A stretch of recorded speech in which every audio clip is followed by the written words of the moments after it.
मुल्की सियासत का पारा कभी हाई तो कभी लो, मगर मुल्की मईशत मुसलसल बेहतरी की जानिब गामजन है। वजीर खजाना मोहम्मद औरंगजेब ने इक्तिसादी राबता कमेटी के इजलास से खिताब में कहा है कि मुल्क माशी इस्तेहकाम की जानिब बढ़ रहा है। तरसीलात ज़र में 35% इजाफा, बरामदात और तरसीलात ज़र में इजाफे की वजह से मुल्क का करंट अकाउंट लगातार चौथे महीने सरप्लस रिकॉर्ड किया गया। महंगाई 6 साल की कम तरीन सतह पर है। स्टेट बैंक के आदादो शुमार के मुताबिक नवंबर 2024 के दौरान करंट अकाउंट में 72 करोड़ 90 लाख डॉलर का सरप्लस रिकॉर्ड किया गया है। गुज़िश्ता साल की इसी मुद्दत में ये 14 करोड़ 80 लाख डॉलर खसारा था। नवंबर का करंट अकाउंट सरप्लस फरवरी 2015 के बाद बुलंद तरीन है। रवा माली साल जुलाई से नवंबर के दौरान मुल्की बरामदात 12 अरब जबकि दरामदात 21 अरब डॉलर रही। सियासत नहीं रियासत बचाओ का नारा लेकर वजारत उज़्मा की गद्दी संभालने वाले शहबाज शरीफ भी मुल्की मईशत के टेक ऑफ पर इंतहाई खुश हैं। वज़ीर आज़म के मुताबिक 10 साल में पहली बार current account surplus 729 million dollar पर पहुंच जाना मुल्की मईशत के लिए इंतहाई मुस्बत है। स्टेट बैंक की मॉनेटरी पॉलिसी के मुताबिक शरह सूद 2% कमी के बाद 13% हो गई।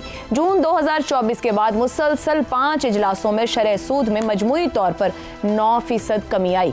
माशी माहिरीन के मुताबिक शरह सूद में मुसलसल 5वीं बार कमी माशी इस्तेहकाम का इशारा है। अफरात ज़र की शरह 4.9% पर आ गई, जो 78 माह की कम तरीन सतह है। मईशत के ये मैक्रो इंडिकेटर्स सब अच्छा की नवीद सुना रहे हैं। माशी अफरा तफरी और गैर यकीनी का माहौल खत्म हो रहा है। डिफॉल्ट के बादल छट चुके। शेड्यूल के मुताबिक IMF से किस्त मौसूल हो चुकी। महंगाई की शरह सिंगल डिजिट जबकि फॉरेन रिजर्व भी बढ़ रहे हैं। एक अहम माशी इंडिकेटर स्टॉक एक्सचेंज मुल्क की तारीख में पहली बार 1,16,000 की हद अबूर कर चुकी है। ऐसे में न सिर्फ माशी माहिरीन बल्कि आम आदमी के लिए भी मिलियन डॉलर सवाल यही है कि माशी बेहतरी के समरात मैक्रो के बाद अब माइक्रो लेवल पर कब तक और कैसे पहुंचेंगे। अवाम के लिए रोजमर्रा की अशिया कब तक सस्ती होंगी। वजीर खजाना के मुताबिक अगर ग़ज़ाई अशिया महंगी होने का सबब मिडिल मैन है तो फिर इसको रोकना किसकी जिम्मेदारी है। पाकिस्तान को अगले चंद साल में 25 अरब डॉलर की बड़ी रकम कर्ज की सूरत में वापस करनी है। सवाल तो यह भी है कि क्या माहाना और सहमाही बुनियादों पर आने वाले आदादो शुमार को बुनियाद बनाकर यह कहा जा सकता है कि मुल्क की मईशत वेंटिलेटर से उतरकर जनरल वार्ड में आ चुकी है। इसी पर पैनल से गुफ्तगू रहेगी। हमारे साथ है हमाद गजनवी, शहजाद चौधरी, ज़ैगम खान और इफ्तिखार अहमद साहिब। आप चारों का शुक्रिया। प्रोग्राम का सवाल आप सभी के लिए। मुल्की मईशत बेहतरी की जानिब गामजन, मैक्रो इंडिकेटर्स में बेहतरी, महंगाई 6 साल की कम तरीन सतह पर, आम आदमी के माशी मसाइल का हल अब भी कितना दूर। शहजाद साहब, यहाँ पर हमाद साहब ने मुझे कहा कि हम लोगों को बहुत आसानी है हम हुकूमत को रगे दें, लेकिन इसी हुकूमत ने गुज़िश्ता रोज़, मैं खास तौर पे पंजाब की बात करूँ तो यहाँ पर अरकान असेंबली ने स्पीकर, डिप्टी स्पीकर, वजीर, मुशीरीन सबकी तनख्वाहों में इजाफा हुआ है और कुछ छोटा मोटा इजाफा नहीं, अच्छा हैवी भारी इजाफे किए गए। शायद उन्हें उम्मीद नहीं है कि मईशत जल्द बेहतर होगी। आप समझ रहे हैं अवाम तक कोई फील गुड फैक्टर जाएगा करीब, या फिर 5-7 साल वो इंतजार करें, तब तक पता नहीं कितनी हुकूमतें बदलें। जो हालात हैं हमारे, तो अवाम को तो ट्रक की बत्ती के पीछे लगाया हुआ है कि अच्छे अच्छे बयानात सुने कि बहुत बेहतरी हो रही है और बहुत अच्छा हो रहा है। सब बहुत अच्छी बातें हुई हैं। एक तो जो काबिल तारीफ बात हुई है कि महंगाई 38% से कम होकर 4.9% पे आ गई है। इसका ये मतलब नहीं है कि महंगाई खत्म हो गई है। इसका मतलब ये है कि महंगाई ज्यादा होने की जो रफ्तार थी, पहले 38% पे बढ़ रही थी, अब 5% पे बढ़ रही है। अभी भी बढ़ रही है महंगाई, अभी भी हो रही है, लेकिन एट अ स्लो रेट, कम रफ्तार पे महंगाई बढ़ रही है, जो कि अच्छी एक चीज है। उसकी 2-3 वजूहत हो सकती हैं, और खासतौर पे जिसको आपने कहा कि मैक्रो इकोनॉमिक इंडिकेटर्स, जिसने कहा करंट अकाउंट डेफिसिट हमारा जो है वो पॉजिटिव में रहा इतने महीनों से, पॉजिटिव में इसलिए क्योंकि आपकी इंपोर्ट्स लो हो गई। इंपोर्ट्स को आपने कर्ब कर दिया और एक्सपोर्ट्स को ही रहने दिया। एक्सपोर्ट्स हमारी को बहुत कमाल की बढ़ नहीं रही हैं, लेकिन उससे ये हुआ कि हमारा करंट अकाउंट डेफिसिट कम हो गया। इससे एक और मसला भी आता है। एक मसला ये आता है कि जिसको हम एक्सपोर्ट कर रहे हैं वहां से हमने GSP प्लस की फैसिलिटी ली हुई है, और ये एक बैड न्यूज है। इसलिए बैड न्यूज है क्योंकि GSP प्लस वाले इसको सियासी मामलात के साथ भी जोड़ते हैं, इस सहूलत को जो कि उन्होंने हमें दी हुई है। तो हुकूमत जो है आज माशी हमारे जो हालात हैं उसके ऊपर तो शादियाने बजा सकती है, लेकिन एक हल्का सा पीछे फिक्र की ये बात रहती है कि कल को GSP प्लस का क्या बनेगा। गो के उससे कुछ काफी हद तक फर्क पड़ सकता है अगर GSP प्लस हमें डिनाई कर दिया जाए, और उससे हमारी एक्सपोर्ट्स पे फर्क पड़ेगा। खैर, एक तो ये बात होगी। दूसरी बात, और क्या चीजें इसमें माने आ सकती हैं। पहली बात, आईएमएफ ने रिव्यू अपने वक्त से पहले किया आपके प्रोग्राम का, और उसकी वजह सिर्फ वाजे थी, शायद इतना वाजे तौर पे कहा नहीं गया, लेकिन उनको फिक्र ये है कि उनसे पैसे लेके हम शायद उन मुल्कों को दे दें जहां पे वो नहीं चाहते कि उनके पैसे जो हमने कर्ज लिया है उसकी मद में उनको अदा किए जाए। इसलिए $6 अरब जो कि पाकिस्तान से तवक्को की जा रही थी कि वो इसका बंदोबस्त करेगा, और ये $6 अरब वो हैं जो कि पाकिस्तान ने इस साल में, अगले साल में, बल्कि 25 वाले साल में देने हैं चीन को, कि इसका बंदोबस्त कीजिए, आप बॉन्ड्स फ्लोट कीजिए, आप बाकी काम कीजिए। तो ये ना हो कि आप हमसे पैसे लेके चीन को देना शुरू कर दें और हम तो आपको इसलिए तो नहीं दे रहे कि आप चीन को पैसे दे रहे हैं। ये परेशानी की बात है कि आईएमएफ इसके ऊपर अड़ सकता है, चाहे हमें ज़रई और इनकम टैक्स और इस किस्म के मामला बताए जाते हैं, लेकिन दर हकीकत अंडरलाइनिंग मसला एक ये भी है। दूसरी बात, आपने सवाल ये किया कि आम आदमी तक, देखिए जो इन्फ्लेशन है, अफरात ज़र है, ये है महंगाई की असल वजह। और उसकी वजह क्या है? जब तक बिजली, गैस और तेल की कीमतों में कमी नहीं आती, और इनमें कमी क्यों नहीं आ सकती? तेल की तो बंदी हुई है, बिजली और गैस आपकी नालायकी है, आप इसको संभाल नहीं पा रहे। 3 खरब का तो सिर्फ आपका बिजली का मद में सर्कुलर डेट है, गैस की तो बढ़ने जा रही है गालिबन, तो उसकी बढ़ने जा रही है ना, तो उसका मतलब कहने का ये है कि जब आपकी कीमतें बढ़ेंगी बिजली, गैस और तेल की, तो अफरात ज़र जो कीमत है आपकी, जो इनपुट्स की कॉस्ट है, वो बढ़ेगी। इस वजह से जो डिमांड एंड सप्लाई का रूल हम लगाना चाहते हैं वो गालिब नहीं आएगा यहाँ पे, क्योंकि जिस किस्म की आप सप्लाई चाह रहे हो, सस्ती वाली या बढ़ के या ज्यादा ग्रोथ के अंदर, और उससे डिमांड को पूरा करना चाह रहे हो, वो सप्लाई ही एक हायर प्राइस के ऊपर आपके पास आ रही है। तो आप कैसे कह सकते हैं कि अफरात ज़र के अंदर काबू पा लिया जाएगा? इसीलिए तमाम आईएमएफ, एडीबीज, जितने वर्ल्ड बैंक वगैरह, वो कहते हैं कि इस साल के, यानी इस फाइनेंशियल ईयर के आखिर तक आपकी अफरात ज़र वापस 15% तक जा सकती है। यानी इस वक्त आप अगर 4.9% की बात कर रहे हैं, तो आप ये वापस 15% तक जाता हुआ देख सकते हैं। तो ये दूसरी बात। तीसरी बात, एक कर्ज में डूबा हुआ मुल्क, हमारी जो मईशत है, तो ये वो चीजें जो कि हमें बदकिस्मती से रोके रखेंगी, और हमारे ऊपर, यानी हम अच्छी खबर तो देते हैं, लेकिन हम साथ ये नहीं बताते कि हमारे साथ मसाइल क्या क्या जुड़े हुए हैं और हमने उनको कैसे हल करना है। स्टॉक एक्सचेंज एक दिन 1,16,000 पे जाती है, अगले दिन 1,13,000 पे गिर जाती है। उसकी वजह क्या है? कैसे गिर गई है? क्या वजह बनी? हाँ, किसी ने निकाले होंगे, लेकिन एकदम से इतना ड्रॉप हम कह सकते हैं, हम बड़ी आसानी से कह देते हैं कि उसको असल में सहूलत, वो जो उसका सियासी मामलात के साथ उसका जुड़ा हुआ है, वो भी है, सेंटिमेंट भी है, लेकिन साथ ही साथ ना 1,16,000 पे जाने की वजह थी और ना 1,13,000 पे गिरने की वजह थी। उसकी वजह यह है कि वो तो एक बाहर से लोग पैसा लगा रहे हैं, बाहर से जो किसी ने निकाल लिया तो उस दिन आपकी स्टॉक एक्सचेंज बैठ गई।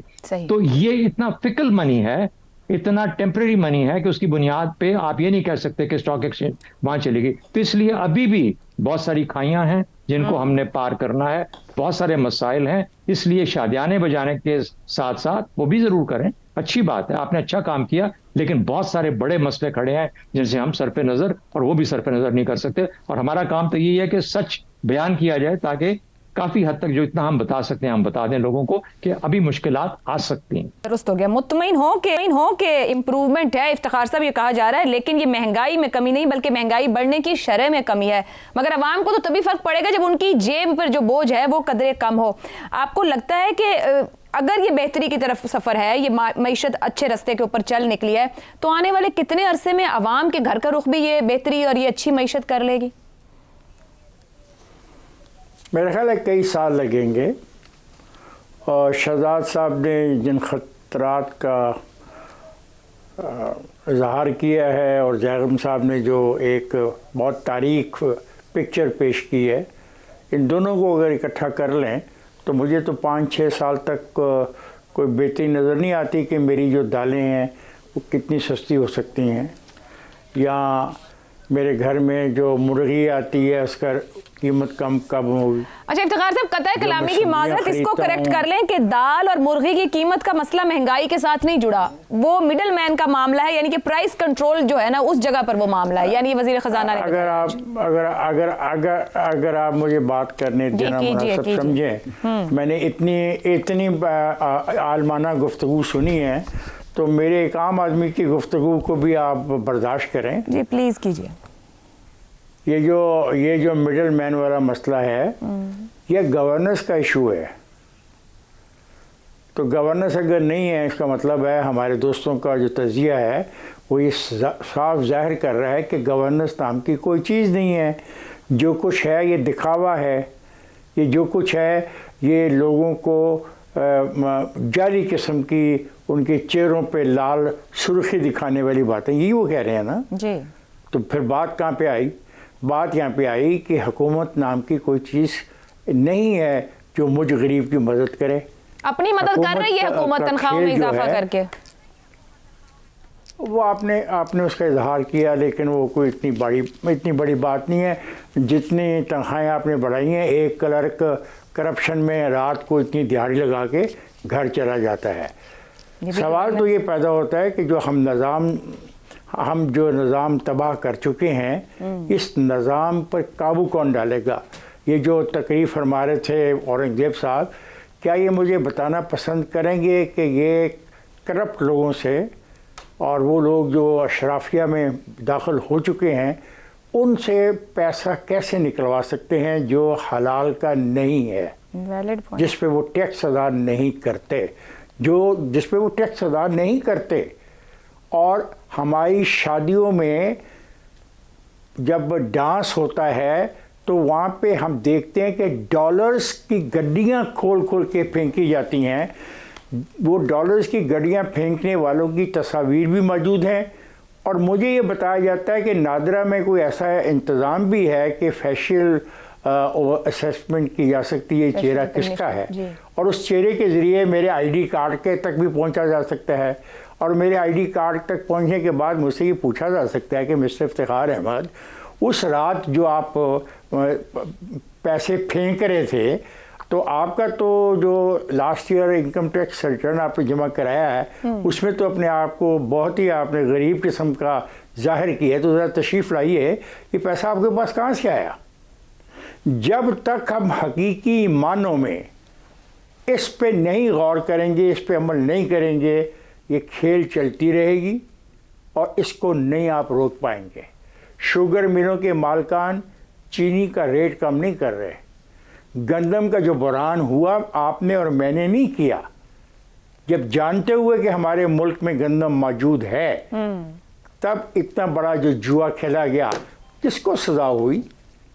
किसी को पूछा तक नहीं गया। और एक दो रिपोर्टें ऐसी छपी, वो पनामा में एक प्राइम मिनिस्टर को फारग कर दिया गया। वो पनामा में कुछ और लोगों के भी नाम थे, उनका क्या हुआ? इसके अलावा एक पिछले दिनों हमारे दोस्तों ने दुबई में जिन प्रॉपर्टीज़ का तस्करा किया बाय नेम, तो किसी ने पूछा वो प्रॉपर्टीज़ कैसे बनी और ये पैसा पाकिस्तान से बाहर कैसे गया? तो सवाल ये पैदा होता है कि गवर्नेंस का इशू है। आइए मेरे साथ मार्केट सुबह चलें मंडियों में और देखें कि जो किसान है उसका क्या हाल है और जो मिडिल मैन है वो कितना कमा रहा है। हुकूमत गवर्नेंस क्यों नहीं बेहतर कर पा रही सर? क्या मसला है इसमें? इसलिए नहीं कर पा रही कि उसका तरजीहात में ये तरजीह गरीब है ही नहीं। गवर्नमेंट का काम ही गवर्नेंस करना है, अभी तो ये तरजीह नहीं तो फिर क्या तरजीह है? आपका मतलब है सियासी इस्तेहकाम आधी वजह मईशत खराब करने का, तो आधी से ज्यादा वजह शायद ये गवर्नेंस है जो आज इस मुल्क में रूल कर रही है। जी बिल्कुल मुझे ये कहना है और मैं बबांगे दौल कह रहा हूँ और खुल के कह रहा हूँ कि तमाम सूबाई हुकूमतें इस मामले में बिल्कुल नाकाम हैं कि वो मार्केट के अंदर जो मिडल मैन का रोल है उसको नहीं चेक कर सके। ठीक हो और फिर कहा ये क्या जाता है, हमारे दोस्त नहीं ठहरिए, हमारे दोस्त हमें अभी बता रहे थे सर फ्री मार्केट इकोनॉमी की बात करते हैं। ठीक है इफ्तिखार साहब, मुझे फिक्र पूरा कर लेने फिर ब्रेक पे ले जाए। ये जो सब दोस्त हमें समझा रहे थे, फिर जब मैं ऐसा मुतालबा करता हूँ कि इनको पकड़ो तो ये फिर कहते हैं फ्री मार्केट इकोनॉमी का कॉन्सेप्ट है। ठीक है इफ्तिखार साहब, एक ब्रेक लेनी दीजिएगा।